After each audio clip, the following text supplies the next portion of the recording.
Hello and welcome to Label Sessions Presents. I'm Nick Sherrod, one of the co-founders of Label Sessions. Label Sessions is a global platform that connects you to the best advice from the most interesting people, whether you want advice, mentoring, or ideas. In this episode, we have a conversation with Helen Page. Helen Page has been a leader in some of the biggest brands in the UK across retail, banking, and beyond. More to the point, she has transformed them, whether turning Clydesdale and Yorkshire Bank into a revamped, vibrant Virgin Money, or driving digital innovation on the high street with Argos. Today, she's on a portfolio of boards from major whiskey brands to a range of charities, as well as mentoring and advising some of the brightest marketing leaders we have using Label Sessions.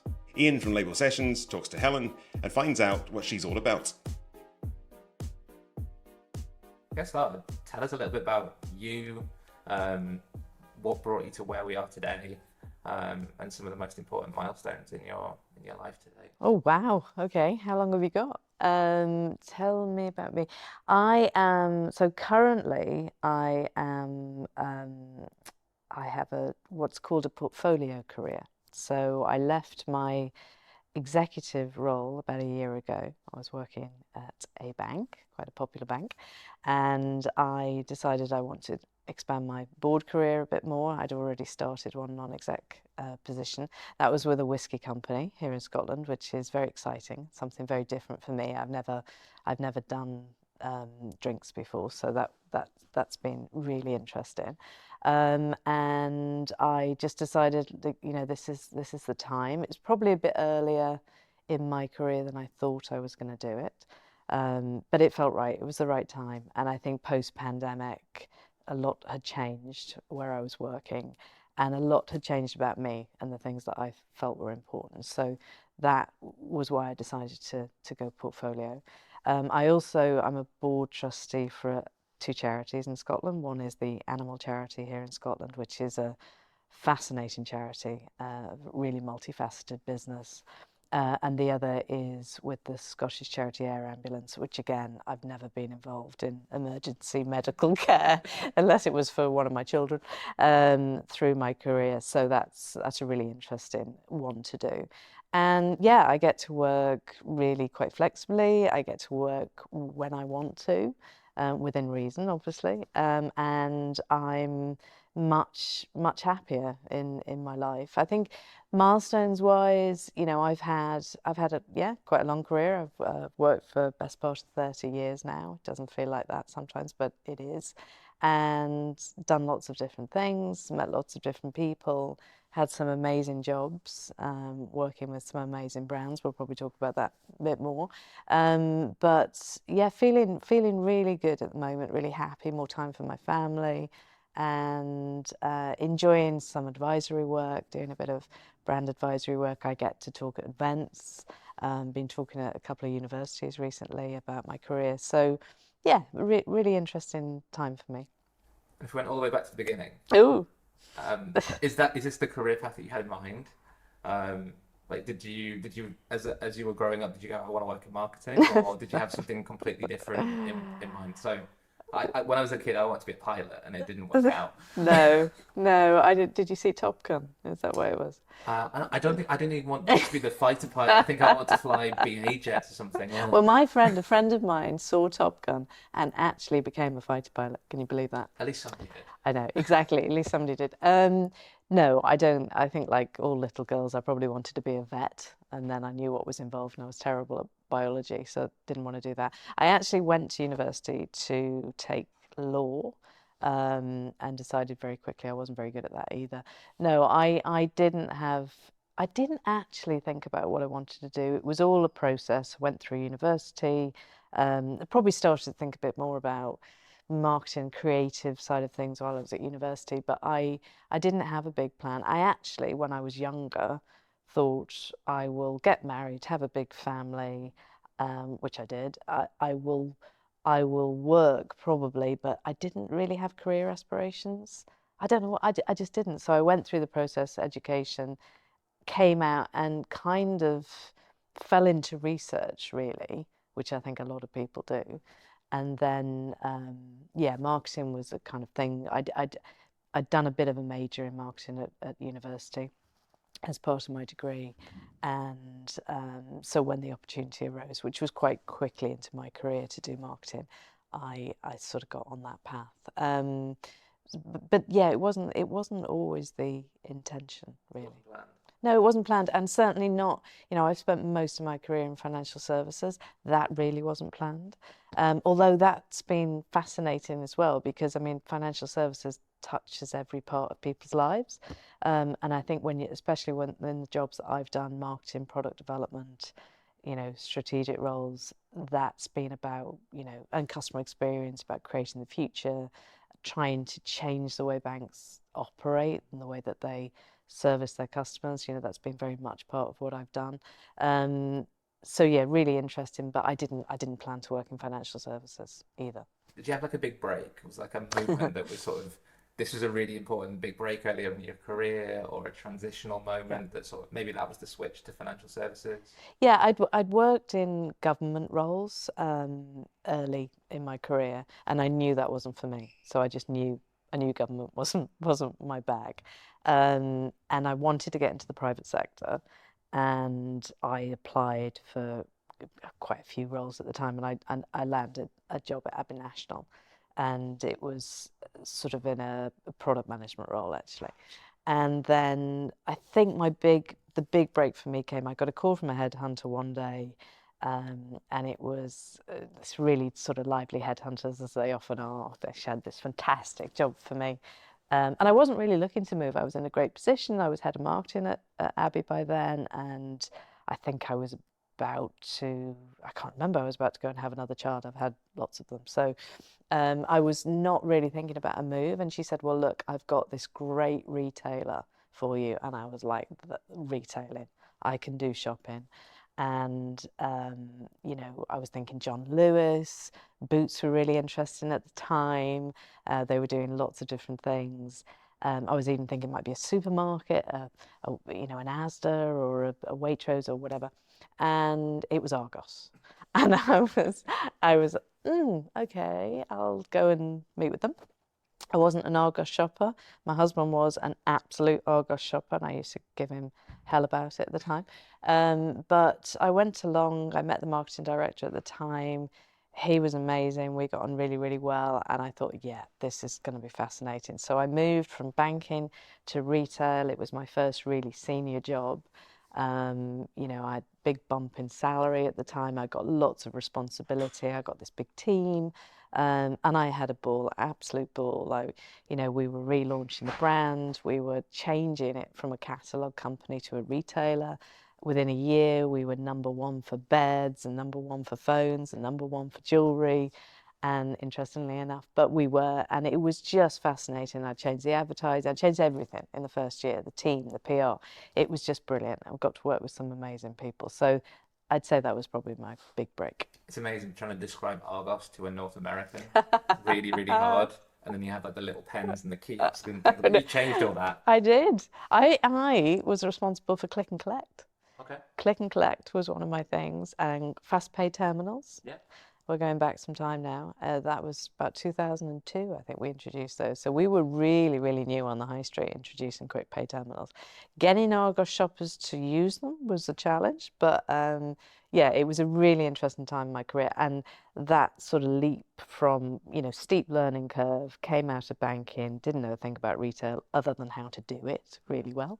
And, was literally thrown in at the deep end with buyers and traders, and a very different culture than banks. Banks at the time anyway were quite slow.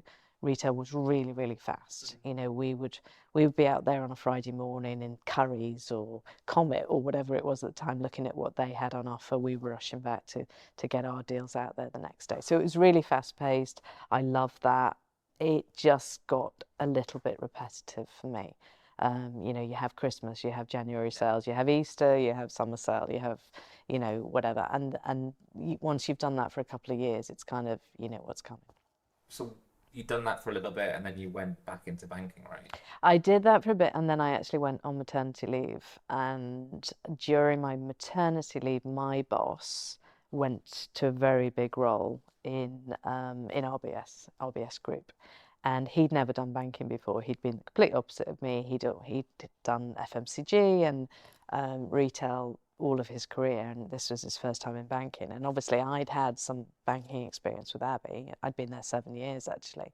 And he called me up and said, when are you coming back to work? Because I really need you to come back to work with me in RBS Group, come back into banking. I was like, well, no, because I'm going back to Argos to be the marketing director. You know, this was my big move. And because I was tipped to get that job.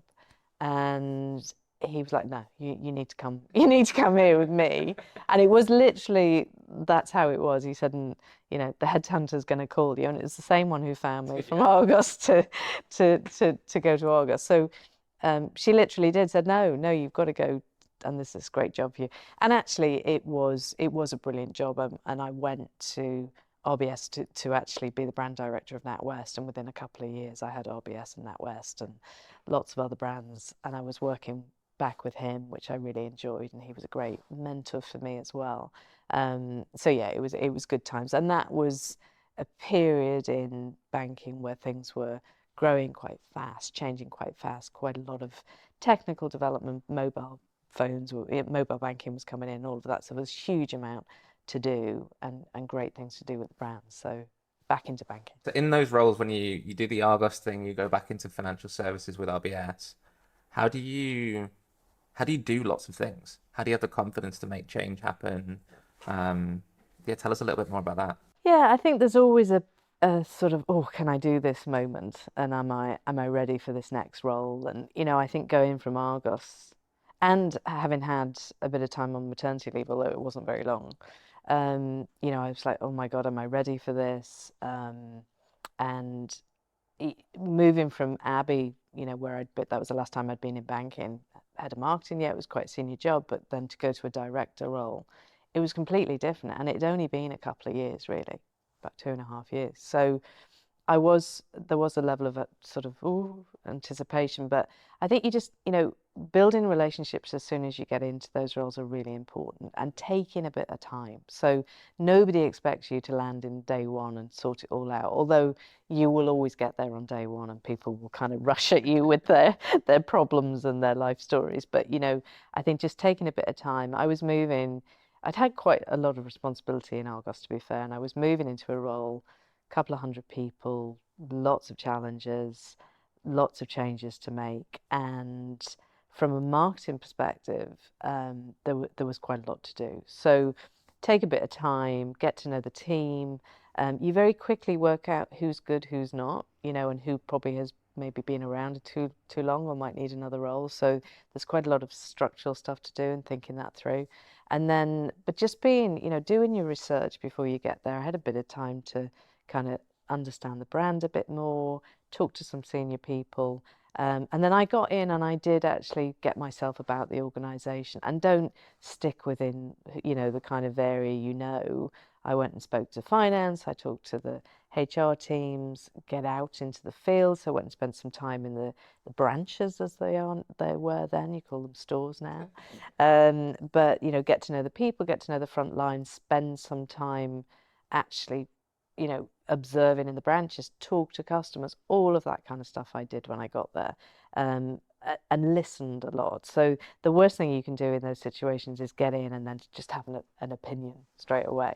You know, you can't wait too long, but get in and just kind of figure it all out. But yeah, it was really exciting. There was a lot going on.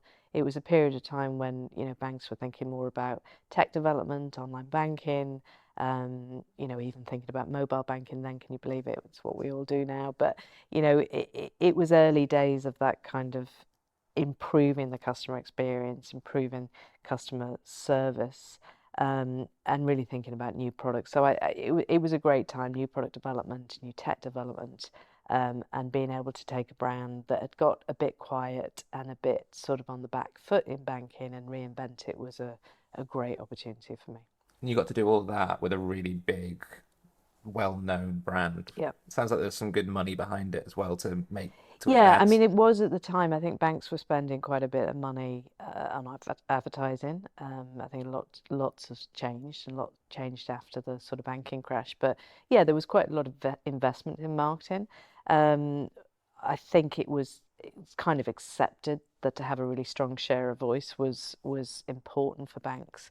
And we were seeing quite a bit of success as well. You know, the bank was growing, the brands within it were growing, we were buying additional brands. I very quickly got to sort of take on responsibility for the RBS brand as well as NatWest, and then all the other kind of mortgage brands and stuff that came with that. So my responsibility and remit grew really, really quickly. I had a great boss who was very supportive of what I was trying to do. So it was really good fun at the time. I mean, things changed in banking then after that, but you know, it was a really great period of time for me to cut my teeth doing things that I had never done before. And you know, learn different aspects of banking, different aspects of marketing, and the communications mix. So I got to play with everything, I guess. And yeah, we did have quite a lot of investment, which made it a lot easier. So you did all that, you learned a lot, you got to do a lot of things, your roles grew bigger. Then you went to Clydesdale, is that right? Then I left RBS after the crash. I'd had another baby at that point. I had another child, and I went back, and after my maternity, which wasn't actually very long, things had changed in my life. I'd lost my father. I'd had a baby just a few weeks before I lost my father. My priorities were starting to change. We'd had the banking crash, things had got very pressured. I was spending far too much time away from home. The culture had changed in the organisation. The senior team that I knew had more or less left, and there were new people coming in. So things had really changed quite a lot, and I was not enjoying it. It was putting a lot of stress on me, my family, my marriage, and it was like something's got to give, something's got to give here. And then yeah, I lost faith in the organisation. I think we fell out of love with each other really, and it was time for me to move on. So I left there, and it wasn't a great period in my life, but it was actually the right thing to do. I didn't feel it at the time, but it was. I left. You know, my marriage improved, my kids got to see me, my little one, who was probably only about one then, you know, got to see his mummy a bit more. And I took a bit of time just to say, right, hey, what I want to do now. And I actually went and did a piece of work, or went and worked for Cancer Research, which was really, really fascinating, really interesting organisation. Probably not the right thing to do just when you'd lost your father to cancer, however. So actually, I found that quite tough, although I did throw myself into it, and I did that for a little while. And then I got a call, which I wasn't, we were actually on holiday, and I wasn't sort of ready to go back into work. And it was to come and talk to Clydesdale. And when I'd been at RBS, and Clydesdale were this just small Scottish bank, and that we didn't really pay much attention to because it didn't really feel like it was a competitor. And oh wow, you know, I went along. They said just go and meet the CEO. They got a really interesting story. They're looking for somebody to reinvent the brand, for sale actually, because it was they were owned by National Australia Bank, and it was, you know, we're going to get the organisation ready to be sold, you know, so we need to reinvigorate the brand. It was Clydesdale and Yorkshire Bank. So it's a totally different challenge to what Totally you've done different before. challenge. No money, um, for me or the brand. And I said, well, you know, it's not really what I was planning to do. I said I didn't want to go back into financial services, and I'd been quite clear about that. And I went along, I met them, I met the senior team, and I thought, oh, actually, this is quite interesting and quite a challenge. And I joined there, and I said, look, I'll come along and do a couple of years. And first of all, I said I'll come along and just do a sort of a consultancy role, and you know, for a period of time. I was in 2 weeks, and the CEO said, "Look, you know, please would you kind of join full time, because it's a bit disrupting for the team, and they kind of want to know you're here for a period of time." So I said, "Look, I'll do 2 years." I ended up staying there for 10. But a lot happened in that time, and you know, we did a lot of stuff. But you know, I went along, and I had no money. I had a mediocre, I can say that because it was mediocre marketing team. A lot of people who just said they wanted to work in marketing were suddenly working in marketing with no experience. There was no money to spend. I mean, the first few weeks I sat writing my own briefs. I was, you know, had to write a completely new marketing plan. I was doing things that I'd had teams of people doing, um, for me for the last sort of 7 years in the RBS group, and all of a sudden I was sitting doing it myself. And that actually was a really good thing to have to do, to be perfectly honest. And I actually quite enjoyed it, sort of I was getting. going to say, what, like, through all of that, you got large family, young Yeah, family, big job, not much resources. yeah. What motivates you through that? I don't know. I think about that now actually because I genuinely did love it. I love a challenge. I think it was the people. There was lots of freedom. You were able to take decisions. I mean, I was given a huge amount of responsibility the minute I walked through the door. I created a team. I completely restructured. I hired some new people. I appointed an ad agency, which they'd never had before. And I was working with National Australia Bank in Melbourne, which again was really fascinating and interesting. I went over there a couple of times, and it was just very different. It was a different type of environment. But as I say, we were actually getting ready to sell the bank, but there were no buyers because it was not, it really was not the right time. We rebuilt the brand, we relaunched the brand, which was great, and that went down really, really well. And then we decided to IPO. We decided to IPO the bank, go independent. People said we couldn't do it. I think it made us even more determined that we would. We had a new CEO, and yeah, we flew back and forth to Melbourne and Sydney, convincing National Australia Bank that we could do this, and then we did. And it was the first time I'd never been involved in an IPO of any scale, but certainly not of that scale. Huge learning curve for me, but a fascinating thing to do. Really, really enjoyed it. You say that's your one of the things you're most proud of. Like that's a huge challenge and then a big outcome. Yeah, brilliant. And I am really, really proud of that time. I'm also really proud of the team that I built. I think when I came out of RBS, I'd lost trust in people. I was very careful about who I trusted after that and who I sort of let in, if you like. And I built an amazing team. We were having a great time and making something really successful. So we IPO'd, and then within 2 years we went into an acquisition to purchase Virgin Money. So whole new challenge, whole new different set of issues and things that I'd never done before. Then I was working with the Virgin Group to negotiate our license fee, and very getting to know the group, and spent time with Virgin Atlantic and Virgin Voyages, who were just kind of launching at the time, hotels. So again, a brand new opportunity for me to try different things and meet different people. Um, and then the decision to rebrand the whole of the bank to Virgin Money was massive. We took the decision to rebrand a 150-year-old bank, Clydesdale and Yorkshire Bank, to become Virgin Money. Whole new set of challenges, convincing a board to do it, and then just set about how you do it. Massive. There hasn't been a rebrand of that scale in over 10 years in the UK, so massive amount to do. So every kind of time I thought, right, I'm going to leave, I'm going to go and do something different. I did get a few calls along the way.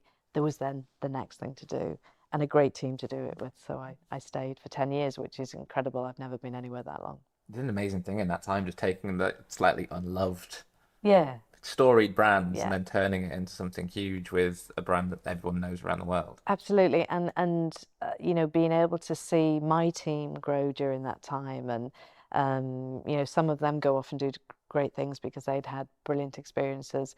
It was, yeah, really interesting. Not without its challenges and difficulties, and I still had young children at the time. I was flying to Australia on a Saturday morning, coming back on a Wednesday night, completely deranged and not knowing what day it was, and doing that, over Christmas and things like that. So there'd been some challenging times during the IPO, during the acquisition, going on holiday in the summer and having to give most of that away to calls and things like that. So it hadn't all been easy. But I learned more in those 10 years than I think I've learned in the rest of my career. And I was more prepared to do those things because I'd kind of had some failures along the way. And I'd taken quite a bit of advice from other people along the way, and so I felt, and I was far more relaxed in my life as well. I was far more relaxed, more chilled, didn't let things get to me as much. People who met me when I went to Clydesdale, who'd known me at RBS, said, "Oh, you're a different person. You're much more relaxed, you're more chilled." And it was like, because I know now these things aren't life and death. This podcast is brought to you by Label Sessions, the global platform that connects you to the best advice from the most interesting people. Around the world, we work with brands to connect their people to true leaders, just like the people you hear on this podcast, for live sessions of advice, mentorship, or sometimes to collaborate on ideas. To find out more, visit labelsessions.com and book in for a demo with our team.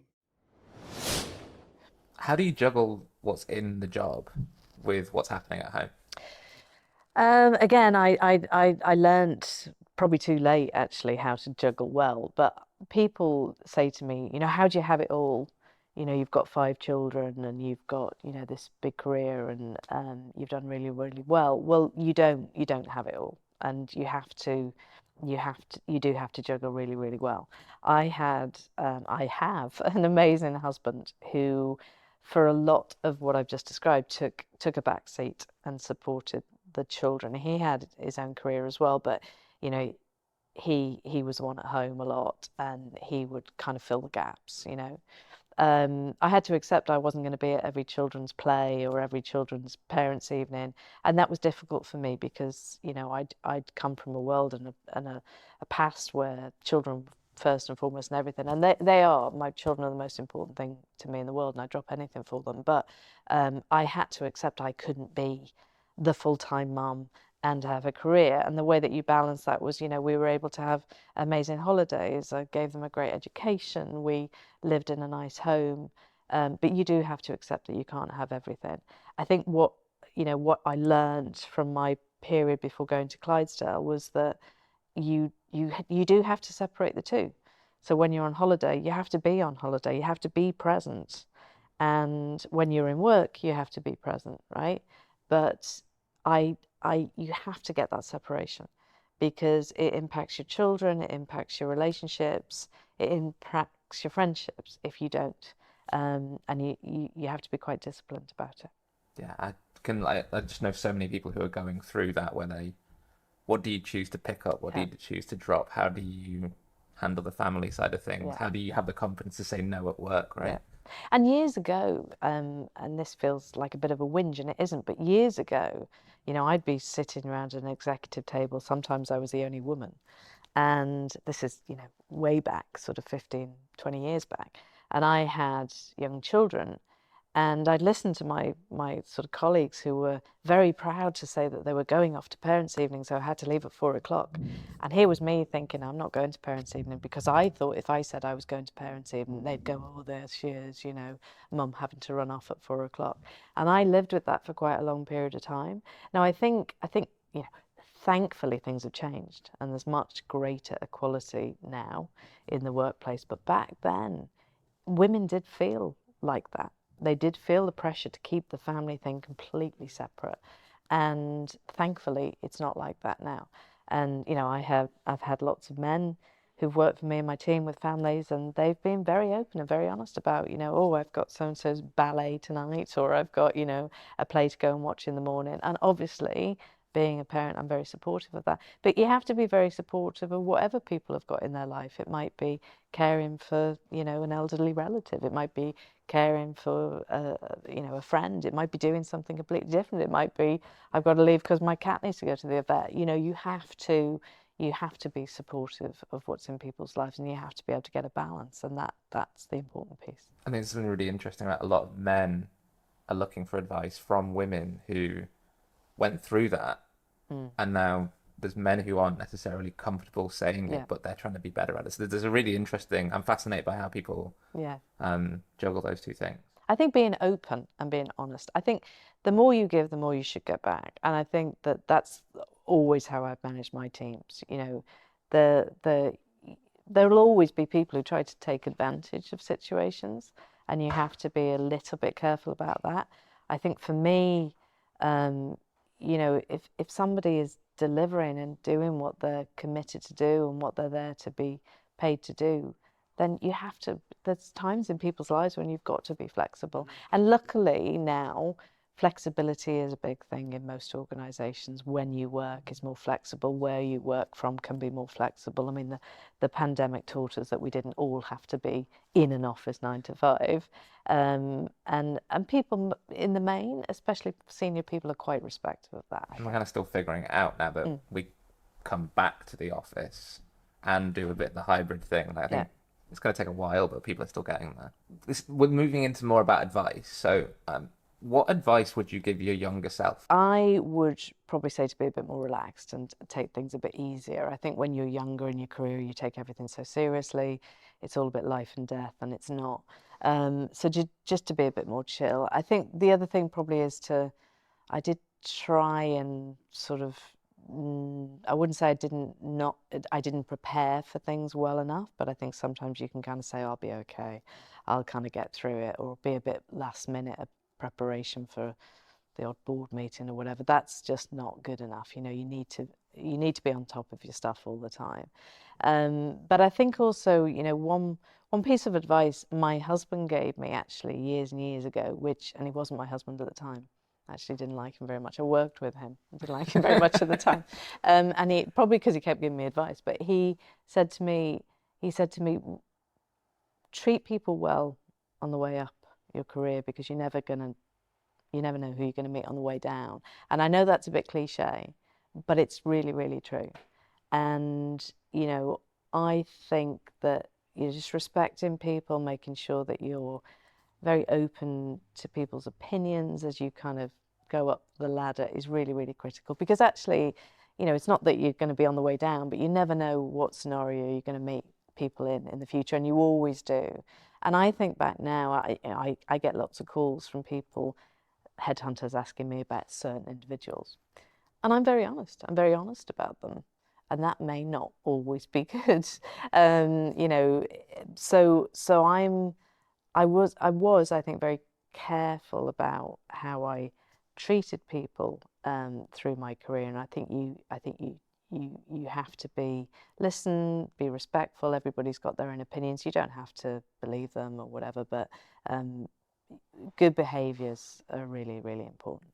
I had a client that used to say, give more than you expect to get back. Yes. And you'll always get back more than you ever gave. Yes. And it's always rung true. Yeah, absolutely. I think the other thing is, I was told by a really good friend of mine now, way back, when you look at a piece of work or somebody brings you a project or a piece of creative in my world, always look for the positives. Always look for 2 or 3 positives before you kind of pile into the negative feedback.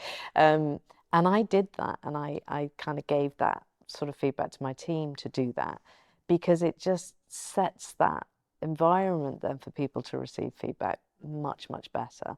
And that helped me actually get through some kind of difficult sort of challenges with teams in my career. So always look for I think it's a good thing. It's a good piece of advice for life, right? You know, always find the positives in things first. Yeah, 100%. I'd say that as I normally jump for the negative, and I need to get better at that.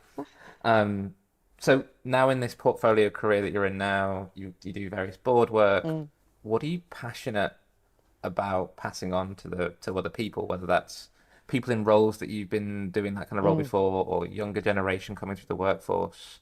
What do you get asked, and what do you want to be asked? Yeah, I mean, I think when I was the one going to these boards, I always thought, oh, I could do that. I could sit on the other side of the table. And actually, at the time, I was always kind of thinking, well, I'd probably do things differently. You know, I might be a bit more supportive of the executive, and I'd kind of challenge them, but you know, I'd look to support them more. So I think for me in board roles now, it's really about providing that support and guidance. I spend quite a bit of time with the teams that I support, so I'm quite free with my time. I'm quite open. Somebody will take a call whenever it suits them. And as a result, I've become a bit of an advisor for a few of the CEOs of the boards that I sit on. I think, what am I passionate about? Superior customer experience. I mean, all of the kind of boards and advisory roles I've had, it's been about taking customer experience and improving it.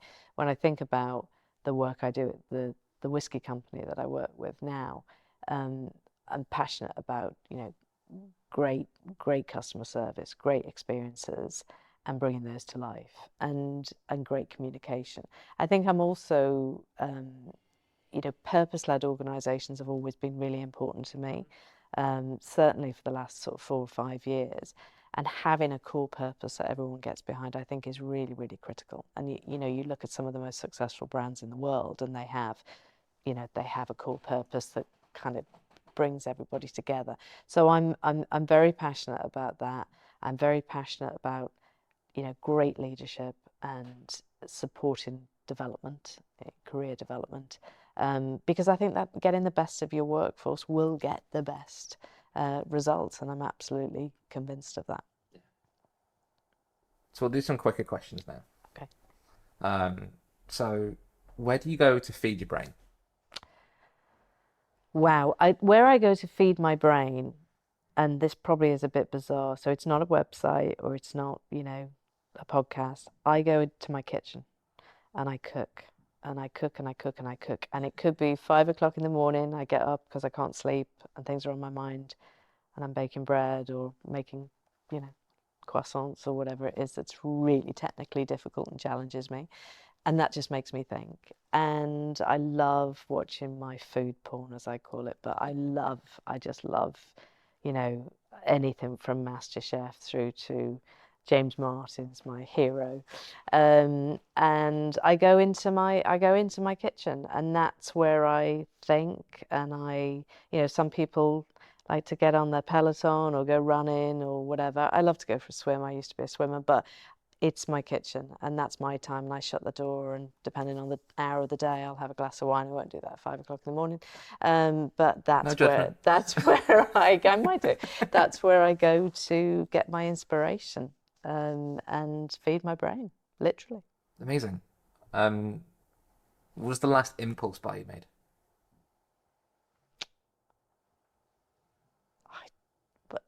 I don't know. There's probably so many. Were they all impulse buys? I tell you what I bought. I bought a really expensive candle, which was really expensive, but it's I can never say it. Dip. My son always calls it Dippy Tech, and that was my last impulsive buy. What's your most annoying habit? We're getting personal now. Oh God, you'd have to ask my children. There's probably so many. Oh my goodness me, I don't know. What do I do? What's my annoying habit? I don't know. I must have them. I don't know. You might not have I'm any. really not It's only annoying to other people, I'm maybe. really not self-aware, am I? Don't know. I jig my knee a lot. My husband's always putting his hands on my knee. Stop jigging. So that's probably what I do. That's linked to my next question. So what stresses you out the most? What causes you to jig the knee? What stresses me out the most at the moment probably is the multitude of issues that my family, my children have, because they're all at different ages. 2 have got their own home, 2 are at university, 1's at school, and so it's kind of different level of drama every time I speak to one of them. What stresses me out is when I'm not able to kind of help them, or solve their issues for them. So I think probably my family. Totally unlinked to that. What's your taste in interior design? Oh, well, I am a huge Kit Kemp fan, and she owns a suite of hotels in New York and London, and I've had the absolute delight and privilege to be able to stay in most of them, and I love her eclectic use of fabric, and paint and wallpaper. And I'm going through a project at the moment of wallpapering every room in my house, even my utility room, with this fabulous wallpaper. And I have to kind of stage it, because I have to afford it. But yeah, I'm quite eclectic. I like lots of color, lots of texture, lots of fabric.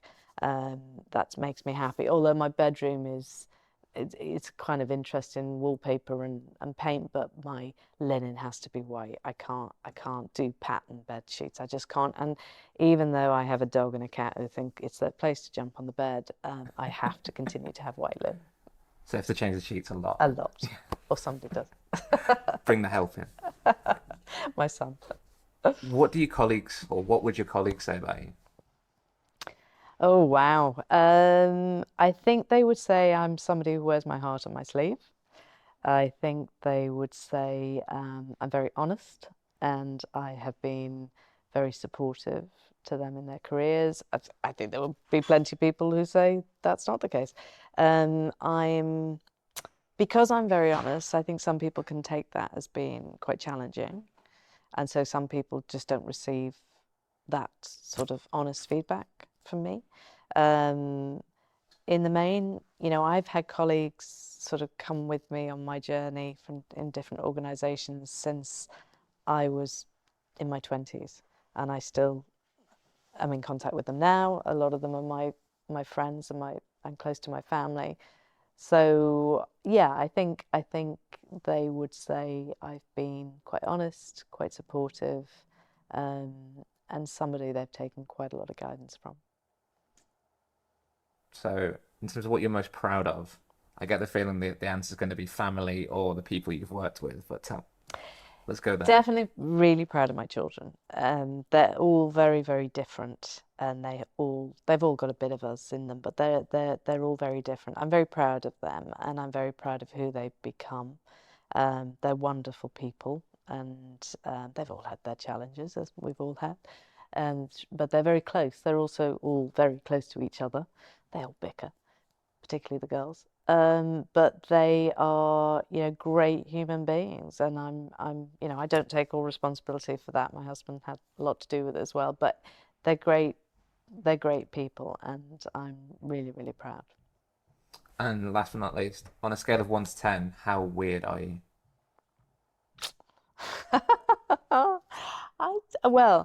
I think people say I'm weird because I'm a Barry Manilow fan. That's quite weird. And I am a major Liverpool Football Club fan. It's my life. I sort of think about it far more than I should.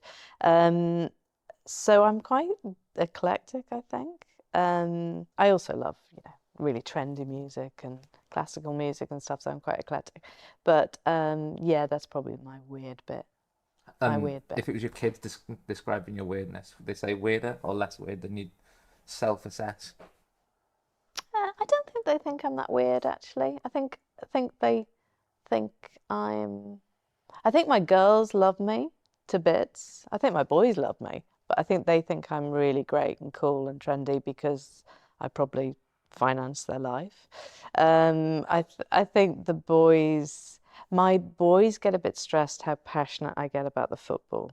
So I am a bit of a screecher, and I will get quite upset when my team play badly, which has been a lot of this season. So they probably say that's a bit dramatic, and although they get very dramatic, but it's okay apparently for boys to do it. So yeah, that's probably what they'd say. It's amazing. Thanks, Helen. This has been awesome. I've got to know so much more about you now. Brilliant. Well, So, I've thank really you so enjoyed much. it. Thanks for having me. So concludes Label Sessions Presents. Be sure to follow and subscribe to the podcast, no matter your platform, and of course, start your journey with us today at labelsessions.com.